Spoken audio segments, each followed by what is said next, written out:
Hey there, this is Alexis Knight. I'm your guide through the chaotic world we live in. Crime, courtroom, lies. But now in this episode, I'm going to go deeper. In this special Alexis Knight Investigates, I'm pulling back the curtain on three of the most explosive legal battles dominating headlines right now. Each one tangled in power, ego, and full-blown public breakdown. First up, Kanye West, the music icon turned chaos magnet. What started as erratic social media posts has spiraled into something darker. Workplace abuse allegations, legal threats from former staffers, and questions about accountability in the world of unchecked fame. This isn't just a mental health spiral, guys. This is a legal and ethical unraveling that's happening in real time. Then I'm going to move into the shadows with Sean Diddy Combs. I mean, you've seen the raids, you've heard the whispers, but now we're looking at federal investigations, sealed NDAs cracking wide open, and a growing list of accusations tied to sex trafficking, violence, and corporate silence. What's coming out of Diddy's empire is bigger than celebrity gossip. This is legacy-level collapse. And then finally, I'm going to close with a case that has gripped and divided an entire town. Karen Reed, a woman accused of backing her car into her Boston cop boyfriend, killing him, only for the story to twist into something far more sinister. Police corruption, a cover-up, or just a tragic accident wrapped in media frenzy. The courtroom has become a battleground, my friends, and I'm going to take you inside. 3 stories, one common thread. Power protects until it doesn't. This is Alexis Knight Investigates, Power, Chaos, and Public Meltdown. Let's begin with Kanye West. And before I begin here, listen. This podcast, this is based on everything that is available to the public. I'm summarizing what is out there for you, including ongoing legal proceedings, statements made by parties involved. But as always, I need to point out, this is commentary. These are active cases. Nothing here is an accusation. Everyone mentioned is presumed innocent until proven guilty in a court of law. We are here to examine the facts, challenge the headlines, and ask the hard questions, but not to pass judgment till these trials are done. This is investigative storytelling. It is protected under the Fair Use and First Amendment. All right, let's begin on these 3 cases. And like I said, let's start with Kanye. You know the name, Kanye West, aka Ye. Once a creative titan, a Grammy god, a fashion disruptor. But now, he's a walking headline. But this isn't just about the tweets or the wild outbursts. No, this is about a man unraveling in public while lawsuits, former employees, and serious legal consequences close in. Let's rewind. For years, Kanye's behavior danced on the line, right, between erratic and eccentric. He interrupted award shows, launched late-night rants, and rebranded himself like a man in constant reinvention. But even when it got weird, fans stuck by him. They did. But why? Well, because his music was genius. The fashion was absolutely disruptive, and let's be honest, he made it entertaining. But the entertainment kind of stopped being funny the day his staff started talking. So if you're not up to date on this, in early 24, a wave of whistleblower reports began leaking from inside Kanye's companies, his private Christian Academy, Donda Academy, and the Yeezy brand. What came out wasn't just a toxic workplace. This was more like a cult-like environment, really, complete with bizarre punishments, religious coercion, and what one former employee called psychological warfare. That's becoming a bigger and bigger thing, guys. Let's break that down. At Donda Academy, an unaccredited, secretive school that Kanye ran with really little or no oversight, Kids were reportedly forced to eat sushi every single day. They had no desks. They weren't allowed to use forks. Parents had to sign NDAs.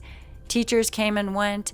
This thing was described as the weirdest, most unsafe place multiple educators had ever worked.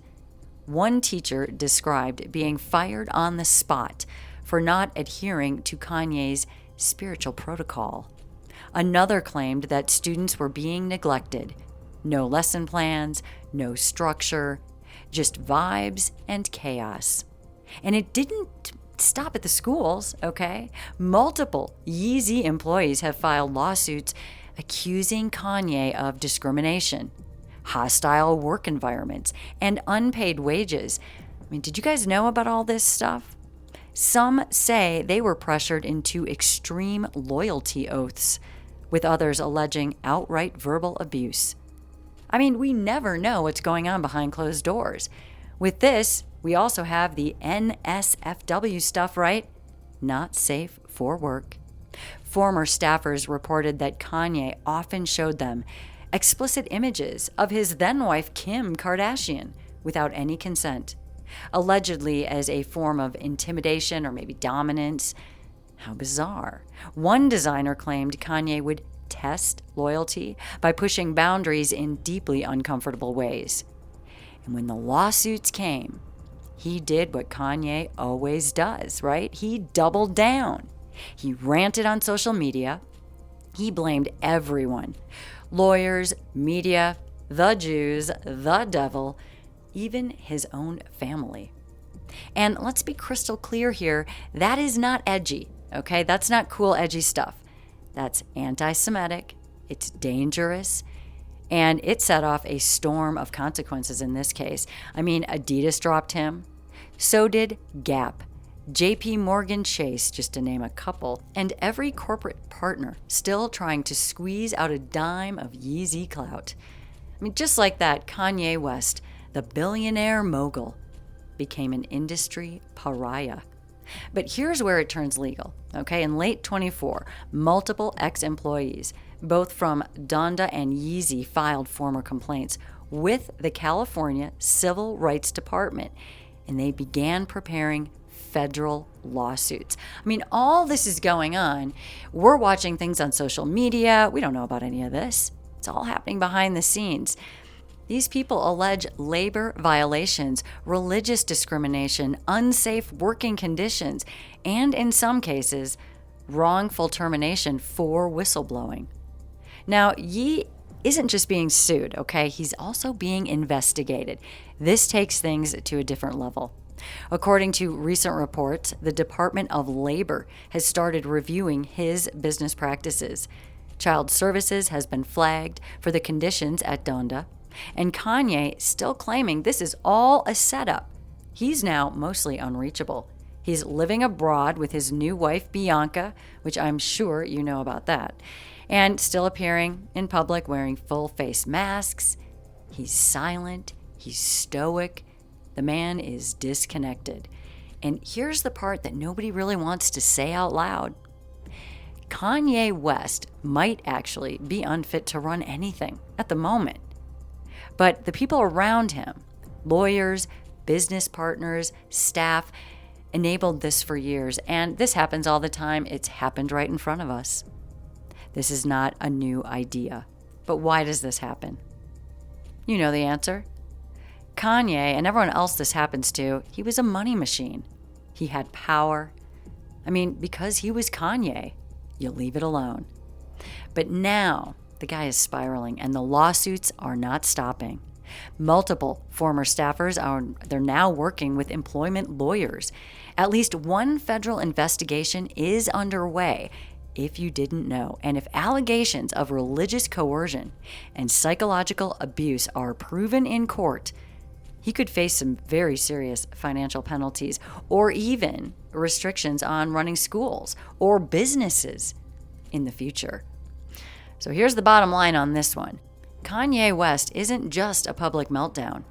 He is a cautionary tale about what happens when fame, ego, and unchecked behavior collide.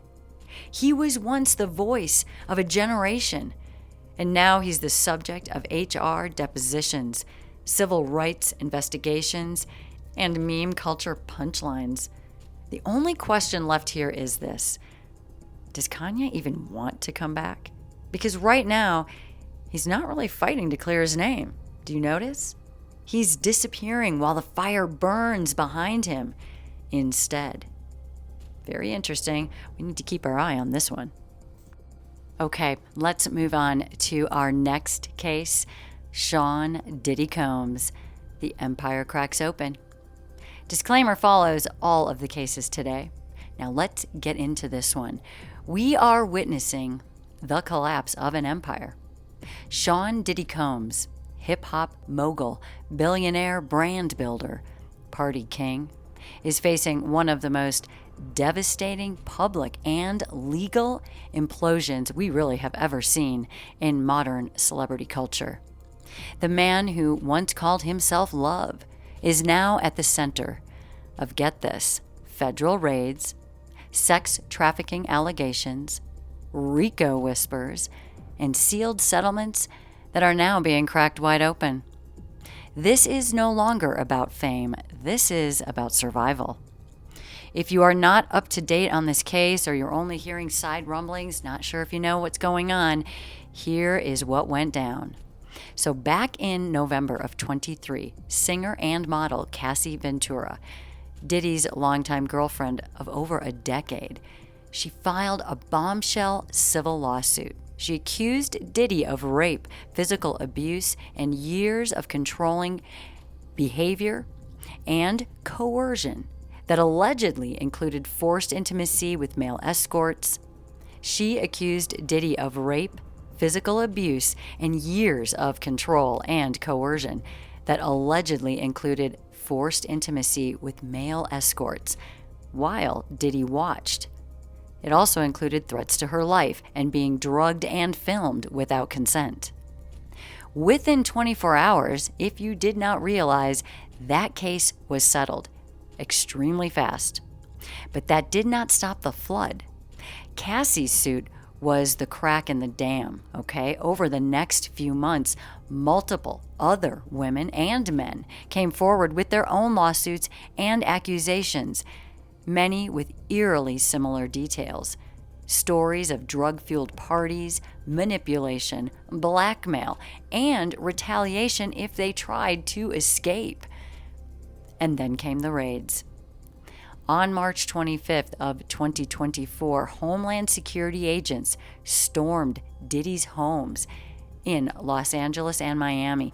It was coordinated. It was surgical. It was federal. They seized electronics, documents, surveillance footage. Eyewitnesses say helicopters circled while agents moved in with tactical gear. This wasn't symbolic. This was serious. The investigation, tied to allegations of sex trafficking, unlawful surveillance, and possible violations of the Mann Act, MANN, which makes it illegal to transport individuals across state lines for illegal sexual activity. It's just plain and simple. But now here's where it gets darker. Multiple sources. This includes former bodyguards, staffers, and event coordinators. They have started cooperating with investigators.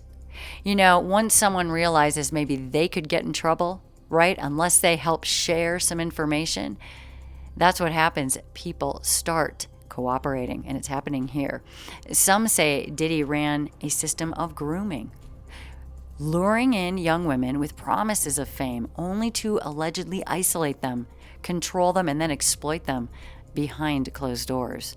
One former producer claimed that NDAs were standard and that parties at Diddy's mansions often featured drugs and hidden cameras and uninvited guests who were being coerced into situations that they never really agreed to.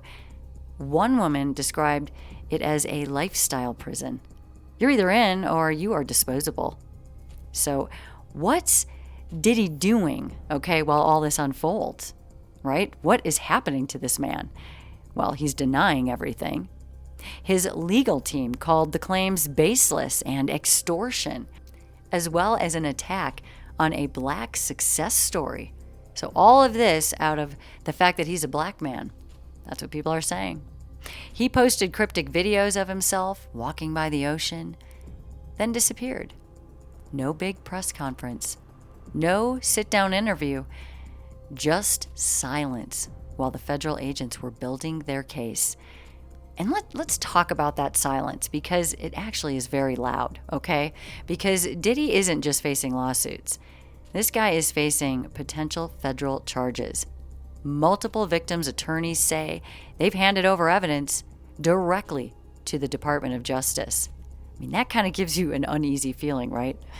And this includes texts, videos, possible testimony from people inside the circle who are now flipping under the pressure. And then there's the other layer. Well, another layer, the industry enablers. How many people knew about all this? How many companies just looked the other way? I mean, Diddy's name is tied to everything. Bad Boy Records, Ciroc, Revolt, fashion lines, award shows, political campaigns, okay? If half of these stories are true, the number of people who did stay quiet in order to protect a brand could be staggering. And so what about the money? Right? Because that's why everyone does everything. They're fearful and they want in. One reason people like Diddy operate in the shadows for so long is because they build these walls made of cash and power and that fear I'm talking about. I mean, victims don't come forward because they think no one's going to believe them if you're going against something, someone so intimidating as Diddy and his empire. They really believe they will get crushed. Or worse, they could be blackballed forever. Like, this could ruin the rest of their lives in an instant. And those walls, though, that have been holding people back, they're coming down right now, and it's happening pretty fast. So here is where things do stand right now. All right, we have multiple federal agencies coordinating on different things. There are at least 5 civil lawsuits that are pending. More than a dozen individuals are either cooperating or they are currently preparing testimony. At least 2 criminal referrals are rumored to be in review. And Diddy? Well, as of May 15th of this year, he remains incarcerated at the Metropolitan Detention Center in Brooklyn, New York, following his arrest on September 16th of 24. Diddy faces all those different federal charges. Let me remind you: racketeering conspiracy, sex trafficking by force, fraud, coercion, transportation for prostitution. Combs has been denied bail due to concerns about potential witness intimidation, as well as the obvious flight risk. His trial started on May 12th in Manhattan's Federal District Court. It's expected to last at least 8 weeks.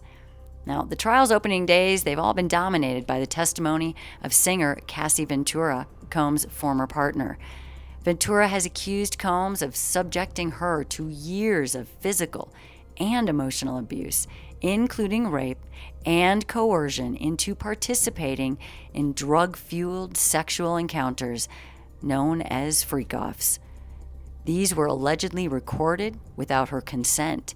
She also testified about a 2016 incident where Combs allegedly assaulted her, resulting in visible injuries. The defense has presented text messages from Ventura to suggest her participation was consensual. However, she maintains that her involvement was under duress and emotional manipulation, that she was too afraid to say no. The outcome of this high-profile case could result in a life sentence for Combs if convicted. And even though he is a high-power celebrity, this is the reality of what this guy could be facing. All right, moving on. Let's get into our final case today. Karen Read, murder, mistrial, and the thin blue lie? Well, maybe. You've heard her name, Karen Read. A financial professor, a girlfriend, an accused murderer. And we're going to talk about here now. All of my disclaimers still apply. Because now, a lightning rod at the center of one of the most chaotic, emotionally charged criminal trials in Massachusetts history. It's happening right now, but this isn't just a murder trial. This is a story about the thin blue line, as some are putting out there. I'm talking backroom relationships, possible police cover-ups, and a woman who claims she is being framed for killing the man she loved. All right, what happened? It's the early hours of January 29th back in 2022 in Canton, Massachusetts. Snow's coming down hard. A Boston police officer, John O'Keefe, he is found unconscious in a snowbank. He's bleeding, bruised, and barely alive. He's outside 34 Fairview Road, and he later dies at the hospital. Now, within hours, the finger is pointed at his girlfriend, Karen Reed. Prosecutors say she was drunk, she was angry, and she was reckless. That she backed her Lexus SUV into him after dropping him off at a house party hosted by one of his cop friends, then drove off, just leaving him to die in the cold. They say it was an accident turned crime, a fatal mistake followed by a panicked cover-up. Her taillight was shattered, his DNA found on her car. A snow-covered cracked taillight fragment was discovered at the scene, and one EMT claimed she kept repeating, "I hit him, oh my God, I hit him." But that's one side of the story that you might be hearing out there, right? Because Karen Reed, she didn't just deny this. She said it out loud for the world to hear. She was very bold, up front. She said, "I am being set up." Her defense attorneys claim that John O'Keefe was never outside of that house alive, that he was beaten inside by fellow officers or party guests after a night of drinking. Then he was dragged outside and left in the snow, with Reed becoming the convenient scapegoat. And the motive for the alleged cover-up? Well, protect their own. Cops covering for cops. According to Reed's team, the investigation was manipulated from day one. Evidence was mishandled. Text messages were deleted. Surveillance footage went missing, and the lead detective later fired from the force for misconduct. This thing spiraled fast. By the time Karen was indicted for second-degree murder, motor vehicle homicide, and leaving the scene of an accident, public opinion had split in half. Half the town wanted this girl locked up, and the other half rallied behind her, convinced she was the victim of a dirty system built on loyalty over truth. And then came the first trial. Now, this was started in 2024, and it exploded into national headlines. The courtroom was packed. Emotions were raw. Witnesses were tense.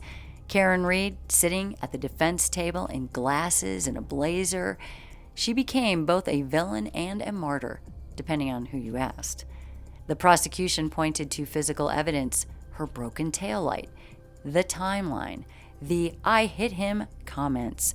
The defense fired back with a full-on assault on the investigation, questioning every cop involved, accusing them of mishandling evidence, intimidating witnesses, and lying under oath. They even brought in cell phone data, trying to prove O'Keefe's phone moved after Karen left, suggesting he was still alive inside that house. By July of 24, after weeks of testimony and public outrage boiling online, the result came in. It was a hung jury, a mistrial, and that should have been the end, but it wasn't. Because in April of 25, right now, Karen Reed went back on trial. This time, the spotlight was even hotter. Prosecutors showed up outside the courthouse. Supporters wore T-shirts with "Justice for Karen" printed across the chest. Social media turned the case into a true crime circus. "Free Karen Reed," the hashtag. It was trending one day. "Justice for John," that hashtag, trending the next. Now, as of this episode, the second trial is still ongoing, but the stakes couldn't be higher. If Karen Reed is found guilty, she's facing decades in prison. If she's acquitted, It could open the door to one of the biggest law enforcement scandals in Massachusetts in years, with calls for independent investigations into the original Canton PD response already gaining steam. So let's say this quiet part out loud. This case stopped being just about what happened in that driveway a long time ago. It's now about trust and power, truth versus protection.